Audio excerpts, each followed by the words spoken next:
The Phantom Menace was almost a completely different movie. Originally, Obi-Wan was the main character, and the one who frees Anakin from slavery on Tatooine, while Qui-Gon wouldn't have shown up until the end. Additionally, Mace Windu would have been played by Tupac Shakur, Jar Binks would have had a sidekick, and Darth Maul would have been a woman. So let's dive in and take a look at what happened behind the scenes to arrive at the movie we got, and also take a look at what could have been Star Wars: The Phantom Menace.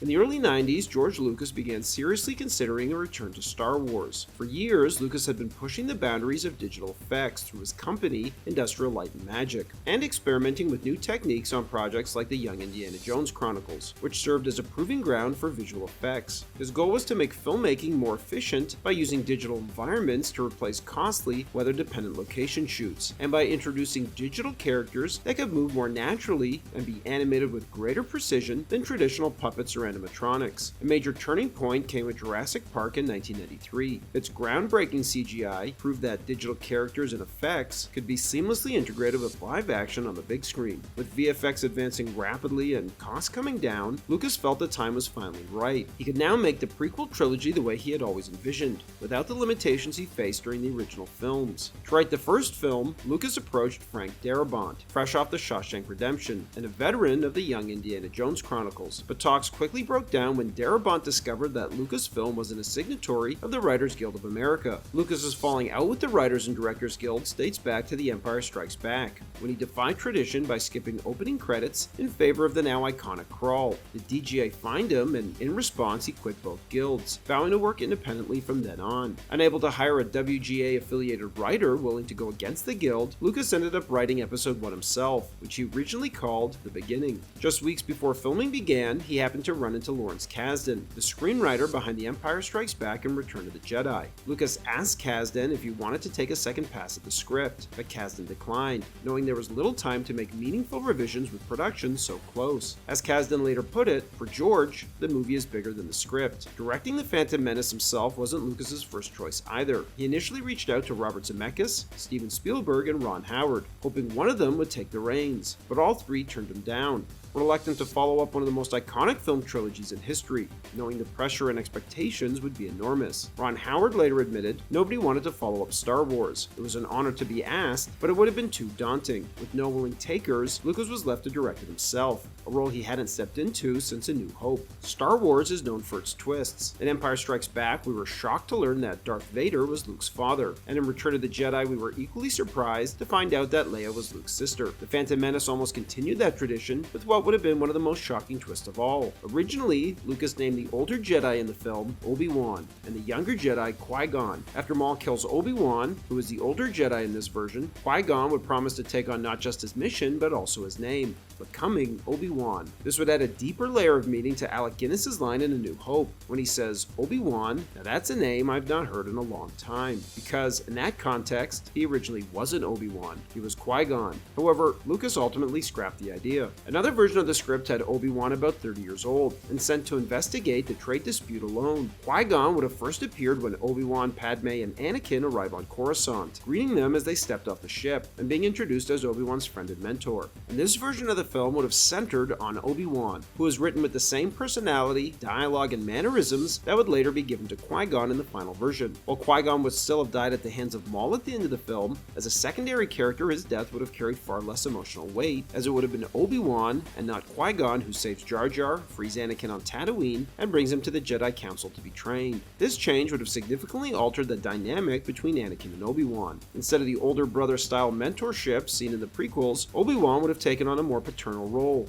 becoming the first true father figure Anakin ever had. But that foundation would have quickly grown complicated, as this version hinted at Padme having a crush on Obi-Wan. She's impressed when he confidently challenges the Queen on Naboo, gives him a long, admiring look as they enter Mos Espa, and watches him with quiet fascination throughout their time together, making Obi-Wan visibly uneasy. These subtle moments of tension were designed to evolve across the prequels, setting up a love triangle between Anakin, Obi-Wan, and Padme. What began as a mentor-protege bond between Anakin and Obi-Wan would slowly fracture under the weight of jealousy, rivalry, and unspoken feelings, adding more intimate and emotionally charged layer to their eventual conflict. Anakin is also older in this version, around 12, and wise beyond his years, versus the 9-year-old happy-go-lucky child in the final film. This age shift not only gave Anakin a more mature presence from the start, but also made his eventual romance with Padme feel far less awkward, as he was much closer to her in age. It also allowed the dynamic between Anakin, Padme, and Obi-Wan to naturally evolve into a more believable love triangle over the course of the trilogy. Lucas later reduced Anakin's age because he believed separating a younger child from his mother would be more emotionally damaging to him. Additionally, there would have been no Chosen One prophecy in this version of the script, and no talk of midichlorians either. Later in the film, as the group returns to Naboo, they're faced with the challenge of slipping past the Trade Federation's blockade undetected. To pull it off, Obi-Wan instructs Anakin to drop out of hyperspace in the narrow space between the blockade and the planet's surface, a maneuver Captain Panaka insists is impossible, even for a computer. But Obi-Wan believes otherwise. He tells Anakin that his connection to the Force will guide him to the exact right moment. Anakin closes his eyes and, using the Force, brings the ship out of light speed just above the surface of the planet. A variation of this sequence would later be repurposed for The Force Awakens, when Han Solo pulls a similar trick entering Starkiller Base. Later, during the final space battle, Anakin doesn't fly solo. He's joined in the starfighter by Padme, who takes the gunner seat. Despite the chaos around them and the constant barrage of enemy fire, Padme remains focused and composed, firing several missiles which destroy the command ship. It's a far more deliberate and coordinated victory than in the final film, where Anakin unintentionally blows up the control ship by accidentally mashing buttons in the cockpit. Plus, this version allows for more natural chemistry to develop between Anakin and Padme, as they share a high-stakes moment that builds trust, teamwork, and emotional connection early on in their relationship. Obi-Wan also wears all black. It's not until he lands on Tatooine that he disguises himself in the robes of a moisture farmer. This choice tied into a broader visual direction Lucas initially had for the Jedi. When designing Luke's black outfit in Return of the Jedi, Lucas said it felt a little more Jedi-like. During early pre-production on the Phantom Menace, Lucas intended to push this a step further, and wanted the Jedi costumes to have armor and resemble padded black riot gear, a look that can still be seen in early concept art and storyboards. However, the design team pushed back, arguing that it was difficult to imagine the Jedi in anything other than the robes worn by Kenobi, Yoda, and Anakin's Force Ghost in the original trilogy. Lucas explained that those outfits were simply casual attire, not official Jedi clothing, but he eventually relented, allowing the design team to adopt the Tatooine-style look for all the Jedi in the prequels. Jar Binks is a dramatically different character in this early version of the story too. Rather than a clumsy comic relief figure, he's portrayed as capable and quietly courageous. The Gungans as a whole speak normally, and while Jar still has a youthful energy, he's far from a fool. In fact, before the final battle against the droid army, he's promoted to general and put in command of the 5th Barrage. When Jar hesitates, Governor Nass reassures him, saying, "I understand from the Jedi you're a great warrior, Binks. I know you'll do your position proud." But even more striking is how this draft explores the strained relationship between the Gungans and the Naboo. The Gungans are treated as second-class citizens, subjected to systematic discrimination. While the planet is named Utapau in this version, the humans are still referred to as the people of Naboo. This tension plays out in key scenes. For instance, when Jar and Obi-Wan arrive at the palace after traveling through the planet core, Jar is told to wait outside. Later, as they prepare to flee Coruscant, Padme initially refuses to let Jar on the royal starship. Obi-Wan advocates for him, and she reluctantly agrees, but insists he hide in the droid hold. Over the course of the story, Jar gradually earns Padme's trust and respect. More importantly, he becomes the bridge between the two peoples. When the time comes to defend their home from invaders, it's Jar who persuades the Gungans to join forces with the Naboo, telling them they're like us. The alliance is hard-won, and carries far more emotional weight than the relatively shallow unity depicted in the final film.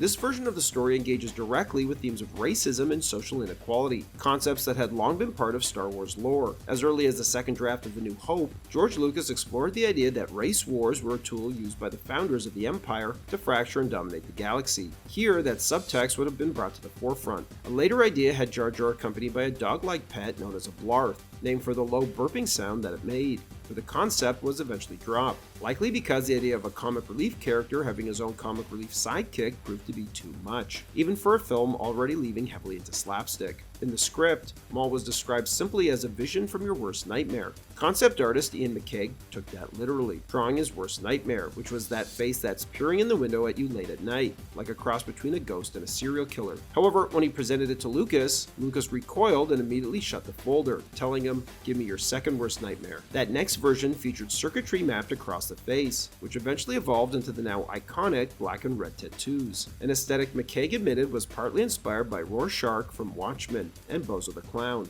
However, after the final design was approved, McCaig submitted one last alternate take, reimagining Darth Maul as a woman. Lucas loved the look, but rejected it for Maul, though years later that very design would be resurrected as Mother Talzin, Maul's mother in the Clone Wars. Maul was originally meant to be played by a traditional actor with full dialogue, but that changed after stunt coordinator Nick Gillard filmed martial artist Ray Park, then part of the stunt team, demonstrating lightsaber moves. Lucas and producer Rick McCallum were so impressed they cast him in the role, but because Park's voice was too high-pitched for what Lucas wanted, he heavily cut Maul's lines down and dubbed over what remained with another actor, transforming him from a talkative villain into a silent, intimidating enforcer. Lucas also originally envisioned rapper-turned-actor Tupac Shakur in the role of Mace Windu, seeing him as a rising star with real screen presence. But after Tupac's death in 1996, Lucas turned to Samuel L. Jackson, who was a lifelong Star Wars fan and brought a commanding energy to the role. When The Phantom Menace finally hit theaters in 1999, it was a landmark in visual effects, pushing the boundaries of digital filmmaking and setting a new industry standard. But while its technical achievements were undeniable, the film faced heavy criticism for its stilted dialogue, flat characters, and uneven tone. However, had Lucas pursued his original plans for the film, the final product might have struck a better balance between spectacle and story, and been received far more favorably by both fans and critics alike. Thanks for watching, everybody, and don't forget to like and subscribe for more of Hollywood's untold stories and unmade movies.